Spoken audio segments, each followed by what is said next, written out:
వారికి కూడా తెలుగుదేశం పార్టీ స్వాగతం సుస్వాగతం తెలియజేస్తా ఉంది.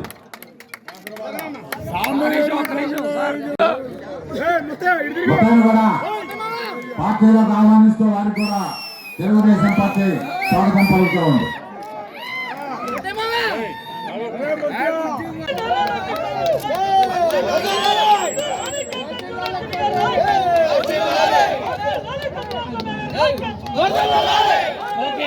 ఇవాళ పొక్కునూరు గ్రామంలో సాంబశివరావు గారు తదితరులు మొత్తం దాదాపు ఒక 50 కుటుంబాలు వైసీపీని వీడి తెలుగుదేశం పార్టీలో జాయిన్ అవటం, ఇవాళ ఆయన ఈ గ్రామంలో మా పార్టీలో జాయిన్ అవ్వడం చాలా ఆనందకరమైన విషయం.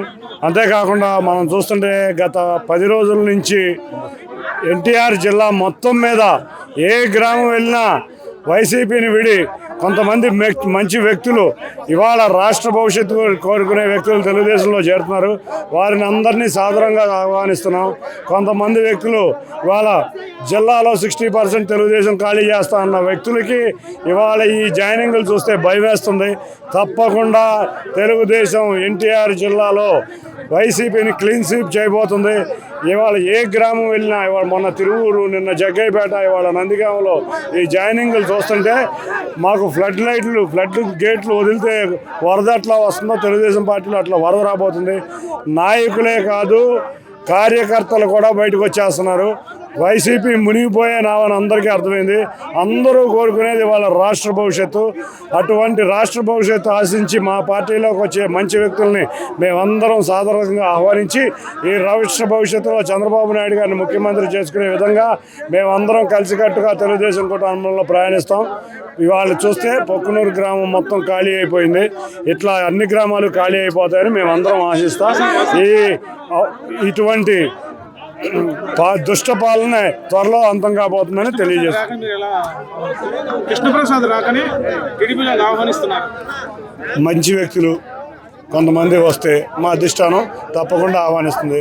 ఎవరైతే ప్రజల చెంతన ఉన్నారో, ఎవరైతే ప్రజల సమస్య కోసం పోరాడుతున్నారో అటువంటి వ్యక్తుల్ని ఆహ్వానిస్తాం. ఇవాళ చూస్తే ఎమ్మెల్యేలు, ఎమ్మెల్సీలు, ఎంపీలు మొత్తం ఖాళీ అవ్వబోతున్నారు వైసీపీలో. కానీ మా నాయకులు వారు ఎవరైతే స్వచ్ఛందంగా ప్రజలకు సహాయం చేస్తారో, ఎవరైతే మంచి వ్యక్తులో అటువంటి ఒకళ్ళిద్దరిని తప్పకుండా తీసుకుంటాం. మేము కూడా అంతా ఓవర్లోడ్ అయిపోయి ఉంది. మాకు ఎక్కడ కూడా అందరూ మా తెలుగుదేశం నాయకులు, కార్యకర్తలు గత 5 సంవత్సరాల నుంచి కష్టపడే నాయకులు ఉన్నారు. వారందరినీ చూసినాక ఇంకెవరైనా ఒకళ్ళిద్దరు మంచి నాయకులు తప్పకుండా ఆహ్వానిస్తాం.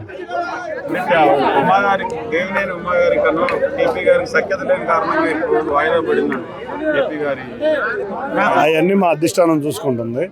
వాళ్ళ కేపీ గారికి, ఉమా గారికి సఖ్యత ఉందా లేదా అనేది మా అధిష్టానం చూసుకుంటుంది. మంచి వ్యక్తి అయితే తప్పకుండా సఖ్యత కుదిర్చి ఆహ్వానిస్తాం.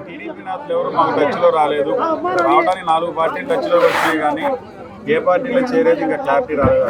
కానీ నన్ను టీడీపీ క్యాడర్ చాలా మంది కేపీ గారికి వచ్చారు. ఆయన కూడా మంచి వ్యక్తి, ఆయనకి నచ్చిన పార్టీ, ప్రజలకి మెచ్చే పార్టీ, ప్రజలకి మంచి చేసే పార్టీని వారు ఎన్నుకుంటారని మేము ఆశిస్తున్నాం.